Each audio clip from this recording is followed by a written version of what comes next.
Hello everyone, welcome to Ghost Tea Podcast.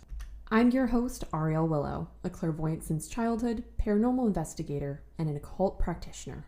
Today, we're going to talk about the different Clair abilities and what they are and how to tell if you have them. Before we jump in, I just want to remind you that everyone has different views on things, and that's okay. I don't ask you to believe what I do. I just want to share what I've found in my personal path with others. Now let's get to the tea. Let's start off with talking about what the Clair abilities are. There are 8 different Clair abilities, and the word clair is a French word that means clear. The different Clair abilities go over different senses that we have to help identify the world around us in different ways. Psychic abilities and Clair abilities have been documented in various forms of literature, including the Bible. However, the first documentation that we can find specifically talking about Clair abilities is from 1784. It was very common for people within the Victorian era to utilize seances and mediums to speak to the dead and speak to their relatives and the spirits around them. I've always said, and I will continue saying this, everybody has at least one Clair ability that they can identify within themselves. I think a lot of people just assume that they don't because they don't know how to identify it, which is why I'm going to go through the 7 different Clair abilities and explain each one in as much detail as I can. So buckle in, we're going to get started. The first ability we'll go over is the most popular one. This is the one that everybody wants and everybody talks about, which is clairvoyance or clear-sightedness, or other translations say it's clear sight. So we'll use that one because that's just a little bit easier. Clairvoyance is the ability to see spirit, but I think a lot of people expect clairvoyance to come through the way that it's portrayed in Ghost Whisperer and Medium, and the way that a lot of mediums describe it as seeing people walk around that they think are other live people, but not knowing they're dead. Which I can honestly vouch for. I have had experiences where I just don't know if someone's dead or not. I know that just seems really odd, but think of this scenario. You're driving down the street at night and you see someone walking along the road. And when you look closer, they look like they're wearing regular people clothes. They could just be walking anywhere. But then they walk in front of your car, way too late for you to do anything to respond. But you go right through them. That is a normal occurrence for me. Sometimes I have to ask myself, are you dead? And just hope that they are, because otherwise I would be in so many hit and runs, it would be absolutely ridiculous. Over the years, it's gotten a lot easier for me to tell the difference between someone who is living and someone who is dead, simply from the way that their energy feels. And as you get into your Clair abilities, you may have that ability pop up for you as well. But that's a different one, and it's not going into clairvoyance, so I'm not going to touch on that just yet. So as I said, clairvoyance can come in a various amount of ways. And for some people like myself, spirit can show up in a variation of different ways. So it's not just one way all the time that they show up visually for me. I have found that there is a common denominator within my sight, and that is that if I'm in a dark room and I'm with a being or a spirit, I won't be able to see them unless they are illuminated by a light or self-illuminating. Another common denominator that I've noticed is that if they have more energy, they will show up more opaque. So gods, goddesses, extraterrestrials, and demons and angels come through very opaque for me. But human spirits can come through in a variation of ways, and it tends to be that they look a little bit more like a hologram because they don't have as much energy. And I do find that spirits who have chosen not to cross over yet will show up less opaque than those who have. This is simply because eventually their energy just drains and they need some sort of way of reviving it. And spirits who have crossed over already have that spirit energy source, kind of like a power bank that they can always charge up from. So they don't really need a consistent energy source to interact as much as the ones who just haven't crossed over yet. A lot of people have asked me how I see them. Like, do I see them with my physical eyes? Like I'm seeing physical things in my space? Do I see them like a memory that is projected into the space? Which is honestly the best way I can think to describe what it's like to see things with your mind's eye, or as some people describe it, your third eye. Both of those ways are considered clairvoyance. And some people say that they can't see things unless they close their eyes and tune in, but they have visual visions come through in their mind. That is also still considered clairvoyance. So, contrary to maybe popular belief and due to movies and TV shows claiming, you don't have to be physically seeing them in order to be clairvoyant. You can be clairvoyant if you are really good at meditation.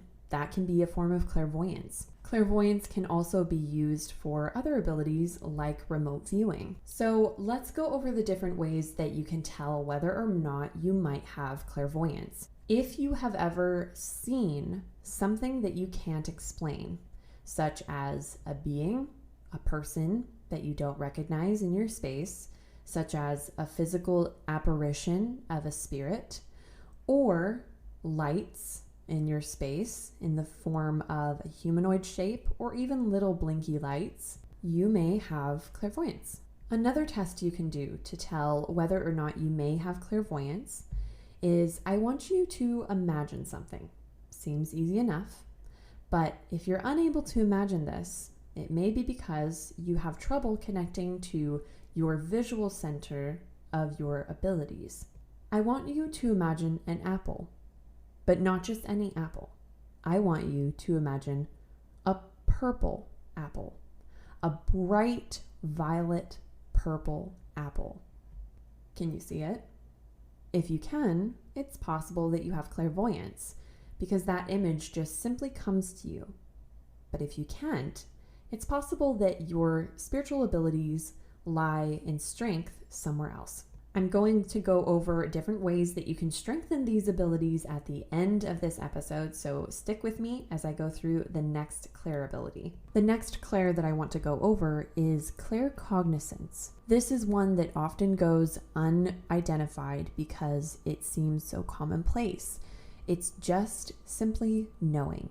So claircognizance translates to clear knowing. This is one that comes through in your gut. It's just a gut knowing. You just know things. You don't know how, you just know. My current partner definitely has claircognizance in addition to clairsentience. He just knows things. Don't know how, don't know why, he just knows. And he doesn't really have any logical explanation of why sometimes. Like I said, this is a harder one to pin down, so it's a little bit hard to identify whether or not you have it. But it also is kind of easy to tell if you have it because I think this is one that most people actually have, but maybe just don't know it. I do think that this is very connected to our primal instincts, which is where I believe a lot of our intuitive abilities come from because that's how we survived. So let's ask you a couple questions. Just think about this for a second, see if they vibe, see if they make sense. Do you just know things? Maybe you are calling a friend or even texting a friend or thinking about a friend is even a better example because you don't have any cues to know what's going on. Maybe you just feel like they're in danger. Maybe you feel like they need to talk to someone, but you have no logical explanation of why. Now, I say just thinking about them and sensing this would be a better way of knowing whether or not you have claircognizance because through text and calling, you can tell different little variations in how they say something or the inflections in their voice to be able to tell that something is off. So not having any of those verbal or visual cues to let you know that something is off, but simply knowing something is the key in knowing whether or not this is an ability of yours. Let's move on to another popular one, clairaudience, also known as clear hearing. This is the ability to hear things outside of the normal scope of physical hearing. And again, I think people have the common misconception that people with this ability are able to always hear things outside of their head. They're able to hear physical voices in the space that maybe other people can't hear. And that's just not the case. Sometimes it comes up just through our mind, and other people can't hear it. This is one of my strongest abilities in addition to clairvoyance, so this is one I'm really familiar with. I have 3 friends, and all of them have clairvoyance and clairaudience and clairsentience, in addition to other Clair abilities. And we all go back and forth talking about how our Clair abilities come through so that we can identify different ways that they can show up for different people. I find it super interesting that a lot of our abilities are coming through the same way, but so many times we doubt ourselves because we just have no one talking about it. So let me go over a couple different ways that clairaudience comes through for me. If I have a being come into my space, I can hear them sometimes physically outside of my head, so I'm not hearing them like thoughts in my head. It sounds like it's coming from the space. And sometimes when that happens, other people can hear them too. I have had people on live stream who have heard the voices of the beings that I'm talking to, just here and there, not as consistent as I am, but it's in the physical space around me. Then the other way that they can come through is through my mind. And this is the one where people are like, oh my God, I'm going crazy. I have completely lost it. And honestly, maybe you have. I think that every day. I wonder if I actually have lost it. But the truth is that sometimes your abilities will come through in this way, and it's okay. It's actually pretty normal. The way I'm able to tell whether or not it's my own thoughts or a being or a spirit around me is that when I'm having my own thoughts and having inner dialogue with myself, it's in my own voice. You know, I'm thinking to myself, I need to buy eggs. I need to get bread. I need to buy some more muffins. Poppy seed muffins are life, don't judge me. But that's in my own voice. But when I hear a different voice, that's when I know that it's not me. That's also a way that I can identify a being, whether or not I'm in a dark space or not. Sometimes I will only hear a voice and I'll be like, oh, that's Archangel Michael. I can recognize his voice. Because all of them have very different voices, or different enough voices that I'm able to tell the difference between them all. It's honestly the same way that you would be able to tell the difference between one friend talking in the dark and a different friend talking in the dark. You recognize people's voices and you're able to differentiate who's talking and who isn't. I have had some of my friends describe their experiences with clairaudience coming through in their own voices, but having other beings talking through their voice in their head. This is possible, but I personally don't experience it that way, so I wanted to mention it just in case you don't experience it that way and you needed another example, but this isn't personally how it comes through for me. I do want to mention, though, a difference between clairaudience and a disembodied voice. As a paranormal investigator, I have heard disembodied voices, and what that is it's just a voice without a physical host to be producing it, or at least not a visible physical host producing it. This can be via EVPs or electronic voice phenomenon, and this can even be while people are sitting in the space and they physically hear it with their own ears. And the difference between this is if you're hearing things like that all together, it is more likely that if more than two people are all hearing the same thing, that it's actually just a disembodied voice rather than everybody having clairaudient abilities. Okay, are we ready? We're going to go into the two abilities that commonly get mixed up: clairsentience and clairempathy. So many people who say that they are empathic aren't actually empathic. Empathy is something that most humans can feel, but clairempathy is where you take on other people's emotions as your own. However, it can be really easy to think that you have clairempathy when you actually just have a trauma response. And I want to make that clear. Trauma responses can make you be able to identify what a person is feeling just by looking at them, because you have to adapt to that environment and that constant change in emotions to be able to identify when you need to protect yourself and when you can relax. So that is different than clairempathy. The reason being is that clairempathy is where someone is feeling an emotion and you are able to experience that emotion yourself, whereas a trauma response would be able to be identifying that emotion right away, just by looking at someone or just being in the same room. In fact, the ability to feel someone else's emotions and be able to identify that someone is feeling a certain emotion without actually taking it on as your own falls more in line with clairsentience. The difference between clairsentience and clairempathy is that clairempathy is feeling another person's emotion as your own, and clairsentience is feeling another person's emotion. Someone with clairempathy may not be able to easily tell the difference between what is their emotion that they're feeling and experiencing or what is someone else's emotion. And that can take a lot of learning on how to protect yourself and bubble and separate your energy from someone else's so that you're not taking on other people's emotions as your own.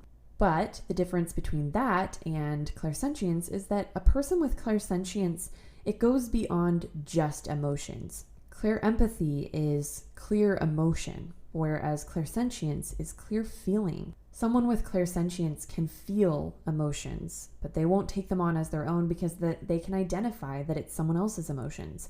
But a clairsentient person can also sense energies. They can feel vibrations. They can feel energies in the room. They can feel auras and different things, like on an energetic level. So it's not just emotion related. So it's possible that someone can have both clairsentience and clairempathy. I should also mention that everybody can have multiple of these Clair abilities. You don't just get to have one. You can have all of them or some of them, or maybe you don't identify with any of them and you're just learning how to expand things from the very beginning. It really just depends on the person. So how can you tell whether or not you have clairempathy? We'll go over that one first, since that one's one that a lot of people identify with. You may have clairempathy if you tend to cry if one of your friends is crying, but you don't know why you're crying because you're not feeling sad, you're just crying. And sometimes your friend will call you crying and tell you that they're crying, and then you realize why you were crying.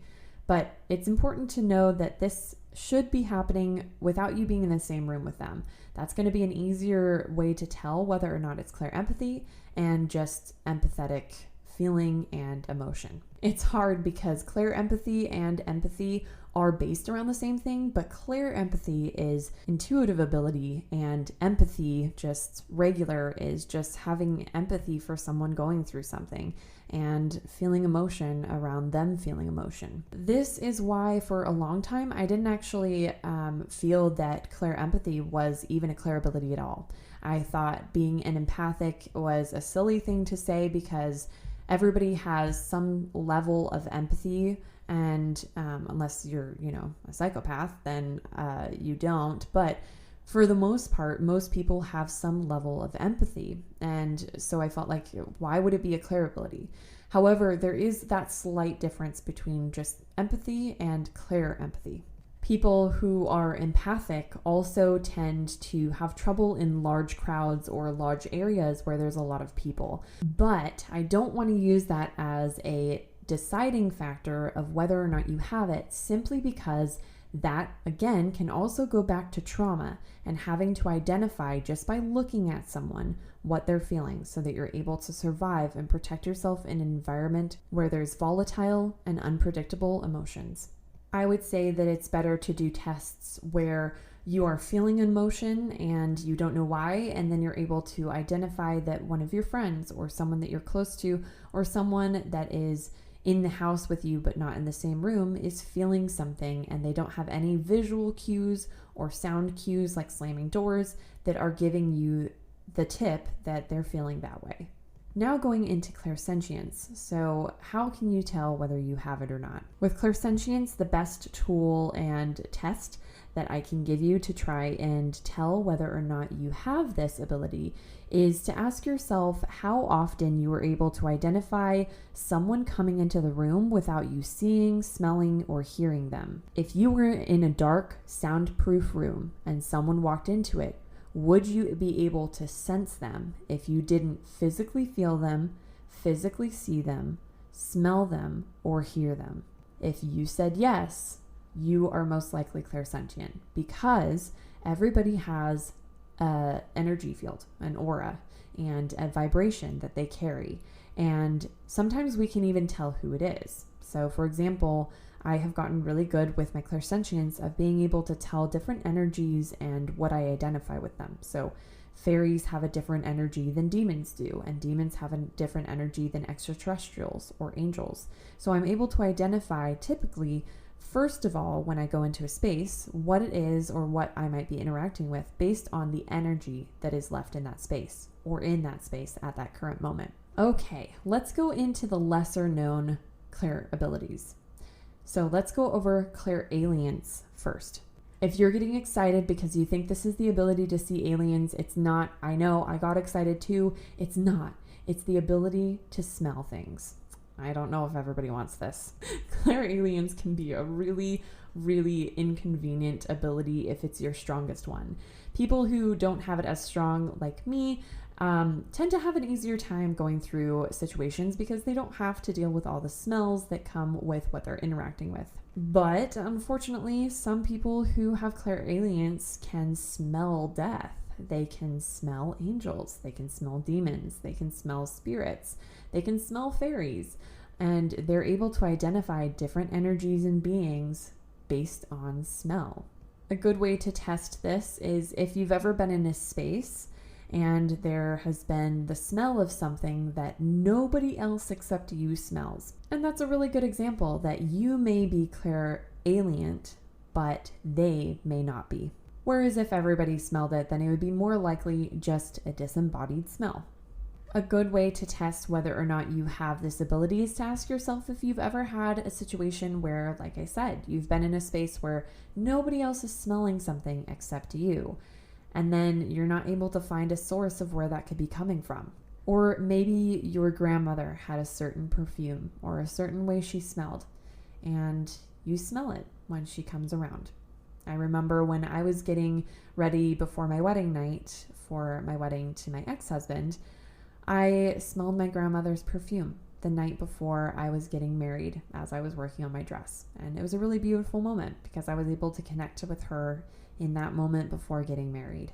So if you've ever smelled something that doesn't really logically have a place where it's coming from, it's very possible that you have clairalience or clear smelling. Next ability is clairgustance. Clairgustance. This can be a blessing and a curse. Clairgustance or clear tasting. Yeah. Have you ever tasted death before? Because I don't think you're going to want this ability. People with clairalience and clairgustance, if this is one of your strong abilities, I'm so sorry. People with clairgustance are able to taste things without a logical explanation of why. Maybe when grandma comes around, you don't smell her perfume, but you taste the corn pudding that she would always make for Christmas. Or maybe when you go into a space, you go into an old kitchen and you can taste the different foods that were cooked there. This could, however, also come through in ways that wouldn't make sense, like being in a space where maybe someone was buried and tasting earth, or being in a place where someone drowned and tasting water. This is an ability that I have, and when I've done missing person cases, it can be really helpful to be able to taste and smell and sense what that person was going through at the time to try to identify either where they were or what they experienced. So although this is a very inconvenient ability if it's your strongest one, it can also be really useful if you just allow yourself to really step into it. And let's go after the last one, clairtangency. This is the ability of clear touch. This is also one of my abilities, and it comes and goes. It's not one of my strongest, but I would say that it is one of my abilities and I can utilize it if I try hard enough. This is the ability of touching things and being able to gather information from them. Maybe you touch an old doll and you're able to see the people who played with it before or know where it came from. Maybe you touch an old piece of furniture and you know who had it before or what kind of experiences were had on that couch. That would actually be really inconvenient. I didn't like thrift stores or things from thrift stores for this reason when I was a kid. My clairtangency was really, really strong back then, and I would pick up things and I would be like, nope. Sorry, Mom, if you're listening to this, this is why I never used the dishes you got from the thrift store. I'm sorry I didn't know how to tell you then. I know how to tell you now, though. That's why. But if you've ever touched something, like an old object or even a new object, and being able to see how it was made, you very well may have clairtangency, the ability to touch things and get information about them or understand them in a way that you wouldn't be able to just logically. All right, we made it. That's the last 8 abilities. Okay, now that we've gotten to the end, now I'm going to tell you about an app that I really like using to help me to exercise these, because your abilities, your intuitive abilities, even outside of your Clair abilities, are like muscles, and they need to be utilized and used in order for you to get them to a stronger place. You're not going to be able to walk into a gym and pick up 500 pounds right away, the same way that you wouldn't be able to just walk into a store and do psychic readings without practicing first and getting to know your abilities. And this is a really great way to do so.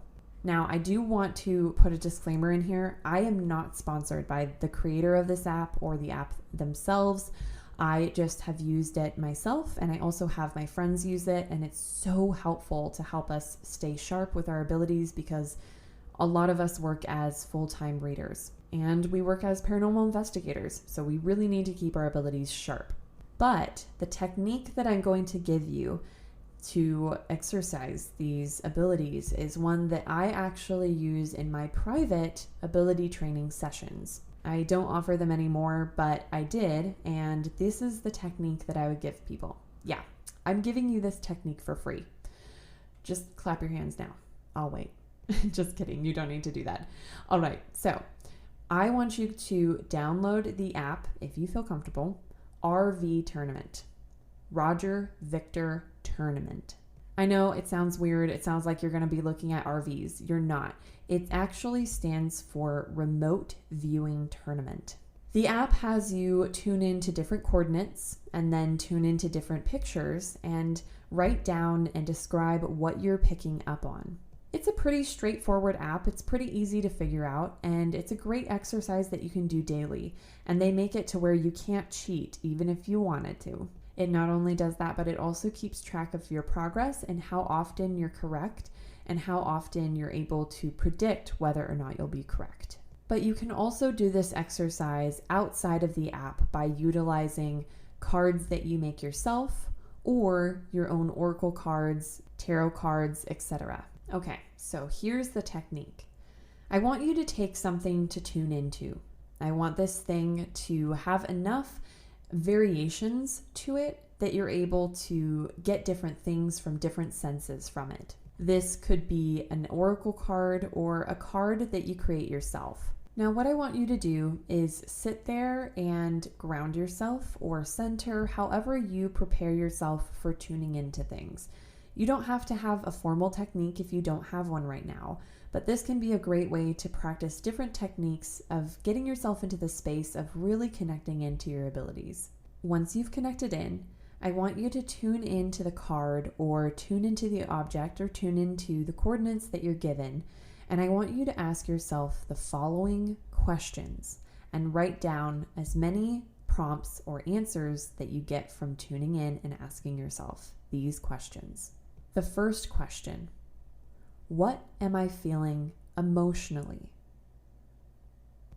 The second question: what do I just know? Or alternatively, what do I feel in my gut? The third question: what do I visually see, either in my space or in my mind? The fourth question: what do I feel physically? Do I feel textures? Do I feel heat, cool, wind, etc.? Next question is, what do you smell? What does this thing bring through scent-wise?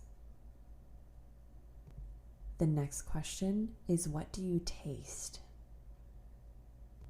And the next question is, what do you sense? Do you feel certain kinds of energies? Do you sense a presence? Do you sense something? And the last question, what do you hear? By asking yourself these questions and taking time to tune into each of those prompts with what it is that you're tuning into, you're able to touch on each of the 8 abilities. And not only this, but the more often you do this, the more often you'll be able to see how much it aligns with accuracy to what it is that you're tuning into. But we're going to take it a step further because we're going to go big or go home. And we're already here, so we're not going home.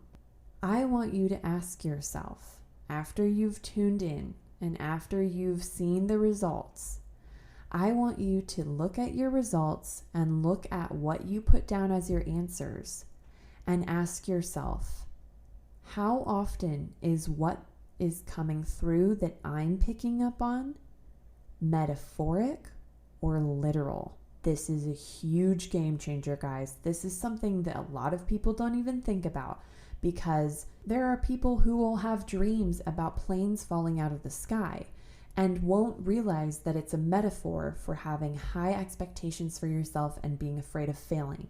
So it's really, really, really important to figure out how often you need to be interpreting what you're getting or taking it at face value. This honestly will make a huge difference in your accuracy for your readings and your intuition and what you're picking up on. For example, 90% of what I get is metaphoric. I have to basically translate and just metaphorically decipher everything that I'm getting in my mind. And every time I'm doing a reading, it can be really exhausting, but I've gotten so used to it that I'm really good at finding out what the metaphoric meaning would be for something because I have to do it all the time. A good way to tell whether or not something is coming through as metaphoric or is coming through as literal is, let's say that you were tuning into a picture of the ocean. When you were tuning into the picture of the ocean, did you end up getting answers like wet, water, blue, sand? Or were you getting answers like cool, rushing, invigorating, deep, things like that? That can be the difference between having primarily metaphoric intuition or literal intuition. And there really isn't a difference in accuracy or the importance between the two. Both of them are important and both of them are just as useful and just as accurate. But if you expect yourself to get all literal information, but you're getting metaphoric, you're going to get really, really confused and you're going to think that you're not intuitive at all because you're interpreting things through a red lens when you need to be interpreting them through a blue lens. So understanding that is a huge game changer and a lot of people don't talk about it. And you know me, I tell you frickin' everything because it's Ghost Tea Podcast. So I'm going to give you all the tea. And this is some piping hot tea. But with that said, I highly recommend you download that app. It's available for both Android and iOS. And I highly recommend you try it for at least a week. Give yourself time to figure out the app and use it normally for the first couple weeks or first couple days before you really start utilizing all of the Clair Abilities to tune into them every day. But even if you don't and you're using cards and stuff like that, that is totally fine. Utilize what you feel comfortable utilizing and what you have on hand. And if it works for you, then it works for you. And that's awesome. But try your best not to give yourself the ability to cheat, because cheating, honestly, it can be really easy in situations like that just to make ourselves feel better. But look at it as not a competition. It is not a competition. Everybody has abilities in different ways, and everybody's intuition comes through in different ways. The way that your abilities might come through is different than maybe your neighbor's abilities. And that doesn't mean that you're any less accurate or less intuitive. It just means that it's different. Going into expanding your abilities as a journey and not a marathon is so important in terms of getting stuff to be effective for you, because if you're always trying to rush to the end, you're not going to be learning anything. You need time to integrate the tools and utilize them, to know how to utilize them and know how they work effectively for you. So, with that said, I hope this was helpful. I hope this brought you some clarity. I hope this helped you feel more confident in trying to expand your abilities.